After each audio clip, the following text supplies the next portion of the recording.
দান করার দুটো জিনিস আমি বুঝতে পারি।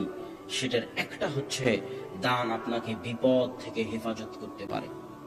দান আপনাকে দুনিয়াবি, পরকালীন, ইহকালীন, আসমানি, জমিনি যে কোনো বালায় মুসিবত থেকে হেফাজত করার রক্ষা কবচ হচ্ছে দান। মানুষ যদি বিপদে পড়ে তো দুইটা কাজ করলে মানুষ বিপদ থেকে উদ্ধার পেতে পারে। মানুষ বিপদে পড়লে দুইটা কাজ করলে বিপদ থেকে উদ্ধার পেতে পারে।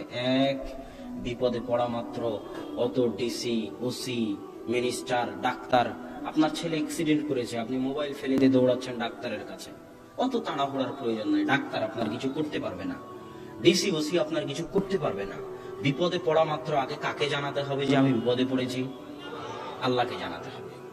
তারপরে আল্লাহ যখন সারা দুনিয়া ঠিক করে দিবেন তখন সারা দুনিয়া এমনি ঠিক হয়ে যাবে। ইন্নাল্লাহা আলা কুল্লি শাইইন কাদির, আল্লাহ হচ্ছেন সকল কিছুর উপর ক্ষমতাবান। তাই বিপদে পড়লে দৌড়াদৌড়ি না করে, যত বড় বিপদের সংবাদ হোক, যত বড় বিপদের সংবাদ হোক, সেই বিপদের সংবাদটা আগে 2 রাকাত সালাত আদায় করে আল্লাহকে জানান যে আল্লাহ আমি বিপদে পড়েছি, তুমি বাঁচাতে পারো। তারপরে মানুষের কাছে যান, তার আগে নয়। 2, আল্লাহর রাস্তায় দান করেন, আল্লাহর রাস্তায় সাদকা করেন। যদি সালাত আদায় করে আল্লাহকে বলতে পারেন, আল্লাহর রাস্তায় দান করতে পারেন, যত বড় বিপদই হোক আশা করা যায় সেই বিপদ থেকে আপনি বেঁচে যাবেন ইনশাআল্লাহ।